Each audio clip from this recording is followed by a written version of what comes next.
Tu dois savoir, quand j'étais plus jeune, je bégayais énormément sur chaque mot, chaque phrase, je butais, je bloquais et ça en devenait vraiment très très frustrant. Et avec mes parents, on a cherché pas mal de solutions, notamment quand j'étais au pays, on est allé voir un vieux sage qui m'avait conseillé à l'époque de boire de l'eau dans une coquille d'escargot pour moins bégayer. Moi, étant jeune, je l'ai fait, mais ça n'a pas marché. Et après, on s'est orienté vers des méthodes plus conventionnelles, plus traditionnelles. On est allé voir une orthophoniste qui m'a beaucoup aidé. D'ailleurs, un gros merci à elle. Elles font un travail énorme, encore merci. Et elle m'a donné des outils qui m'ont permis de mieux m'exprimer, d'être plus éloquent, de mieux articuler. Donc moi, dans cette vidéo, je vais vous partager les 3 outils qui vous permettront de mieux vous exprimer. Sachez que ces outils ne s'adressent pas que aux personnes qui bégayent.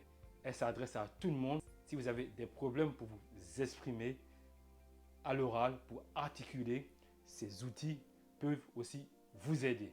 Mais comme toujours, avant de rentrer dans le vif du sujet, n'oubliez pas de vous abonner à la chaîne si vous ne voulez pas rater les prochaines vidéos. Et surtout, lâchez un gros pouce bleu parce que je sais que vous allez kiffer la vidéo. Le premier exercice pour être plus éloquent, pour apprendre à t'exprimer de manière facile, est tout simplement un exercice qui a été propulsé, qui a été connu grâce à un grand orateur grec, un ancien bègue, Démosthène.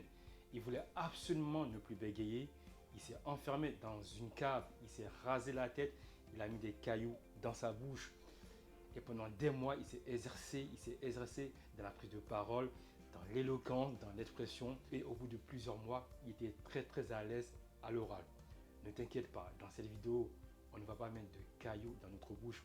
On va tout simplement prendre un crayon ou un stylo. Et comme tu le vois, moi, mon crayon, il est utilisé. Il y a des traces de mes dents parce que aujourd'hui encore, je fais cet exercice qui me permet de mieux articuler, d'avoir la mâchoire moins stressée, moins tendue. Le but de cet exercice est tout simplement de prendre le crayon, de le mettre dans ta bouche en tes dents. Une fois que tu as fait ça, maintenant, tu peux vraiment parler de tout et de rien pendant 2 à 5 minutes. Bonjour, il fait super beau, franchement c'est un temps magnifique. Et hier d'ailleurs, on est allé à Miami, on a vraiment kiffé. Donc, le but est vraiment de t'exprimer. Dis ce qui te passe par la tête. Ne te juge pas, dis vraiment ce qui te passe par la tête. Et tu verras qu'à la fin de l'exercice, ta mâchoire sera moins stressée, moins tendue, donc tu auras plus de force et d'énergie et plus de facilité à t'exprimer, à articuler sur chaque mot.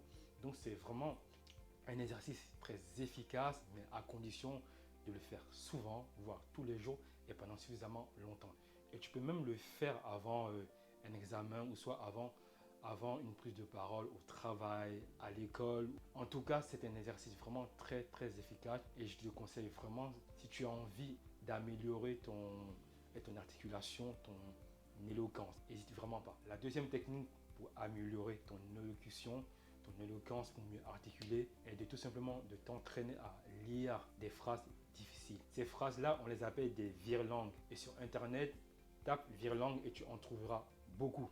Et il y a une phrase qui est assez connue, c'est les chaussettes de l'archi du sèche sont-elles sèches, archi sèches. Les chaussettes de l'archi du sèche sont-elles sèches, archi sèches. Ou encore, je veux et j'exige des excuses. Je veux et j'exige des excuses. Je veux et j'exige des excuses. Ne rigole pas. Comme tu le vois, je galère à lire ces phrases-là. Parce que en t'exerçant à lire ces phrases difficiles, tu vas entraîner ta mâchoire à lire des phrases compliquées et surtout ta mâchoire sera plus détendue après. Et comme tu le sais, tout le but quand tu n'arrives pas à articuler, c'est parce qu'au niveau de ta mâchoire, il y a une tension et qui fait que sur chaque mot, tu vas bloquer. Le fait de lire ces phrases difficiles va tout simplement entraîner toute ta bouche et tout ton appareil oratoire à être plus détendu et surtout à ne plus bloquer sur ces phrases-là. Donc, entraîne-toi vraiment à lire ces phrases-là. Et d'ailleurs, je mettrai dans la description des liens vers des sites où tu trouveras plein de virelangues, plein de ces phrases difficiles qui vont t'aider à être plus à l'aise à l'oral, à mieux articuler. Donc, n'hésite surtout pas. Le troisième et dernier exercice pour être plus éloquent, pour être plus impactant, pour être plus influent, est de tout simplement apprendre à lire un livre, un article à voix haute.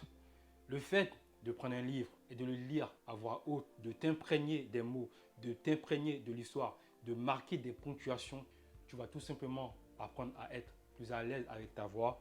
Tu vas tout simplement apprendre à projeter ta voix parce que c'est important d'apprendre à projeter sa voix. Je vais te montrer comment je le fais et tu peux le faire aussi avec le crayon dans ta bouche ou sans le crayon dans ta bouche. Personnellement, je le fais avec les deux. Donc, je vais te montrer comment je fais. Tu prends n'importe quel livre ou n'importe quel article.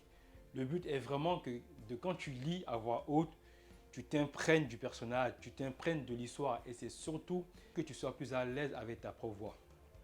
Nous sommes en France, à Tarbes. Au cœur de l'hiver 1999, le jeune Espagnol a 13 ans. Il vient de perdre la demi-finale du tournoi de tennis des Petits As. Le championnat du monde officieux des 12-14 ans. Le Français qui l'a battu et qui remportera le tournoi est né la même année que lui et fait exactement la même taille. Maintenant, je vais le faire avec un crayon dans la bouche. Nous sommes en France, à Tarbes. Au cœur de l'hiver 1999, le jeune Espagnol a 13 ans. Il vient de perdre la demi-finale du tournoi de tennis des Petits As, le championnat du monde officieux des 12-14 ans. Le Français qui l'a battu et qui remportera le tournoi est né la même année que lui et fait exactement la même taille. Et donc tu vois bien qu'en t'exerçant à lire un livre, déjà cela va te permettre d'apprendre à projeter ta voix. C'est super important. Pour être plus éloquent, pour mieux articuler, il faut être ancré au sol et il faut vraiment être à l'aise avec notre propre voix. C'est vraiment quand tu prends un article, exerce-toi à lire à voix haute. Exerce-toi à être plus à l'aise avec ta voix. Exerce-toi à projeter ta voix. Et tu verras quand tu auras une réunion, un discours, et tu auras une facilité à projeter ta voix, une facilité à t'imprégner du discours. Donc, n'hésite vraiment pas à t'exercer, à lire des livres, des articles à voix haute. Et tu verras la différence dans quelques années ou même dans quelques mois. Le but est que tu apprennes à être à l'aise avec ta voix, à être à l'aise avec la manière dont tu t'exprimes. Donc, je résume les 3 exercices pour être plus à l'aise à l'oral, pour être plus éloquent. Le premier est de tout simplement prendre un crayon, un stylo, de le mettre dans ta bouche entre tes dents et après de parler pendant 2 à 5 minutes. Et tu verras qu'en le faisant, tu verras moins de tension, moins de pression au niveau de ta bouche et tu pourras facilement t'exprimer, facilement articuler. Le deuxième exercice est de tout simplement apprendre à lire des phrases difficiles, plus précisément des virelangues. Et sur Internet, tu en trouveras plein. En tapant sur Google virelangue, tu en trouveras plein. Et d'ailleurs, je mettrai des liens en description vers des sites où tu en trouveras aussi. Donc, et le troisième exercice est de tout simplement lire des livres, des pages, des articles à voix haute. Parce que beaucoup de gens ne sont pas à l'aise avec leur voix. Donc, le fait de prendre un article, de t'imprégner de l'histoire, de t'imprégner des personnages, de lire à voix haute, de marquer des ponctuations, tu verras qu'avec les temps, tu auras moins de mal à t'exprimer, à parler fort. Merci à toi d'être resté jusqu'à la fin de la vidéo. N'hésite pas à me dire en commentaire ce que tu en penses. Est-ce que toi, tu as d'autres méthodes, tu as d'autres exercices? Dis-les-moi en commentaire. Et surtout, abonne-toi à la chaîne pour ne pas manquer les autres vidéos. Et partage la vidéo si tu penses qu'elle peut aider beaucoup de gens. Je te dis à très bientôt. Ciao et force à toi.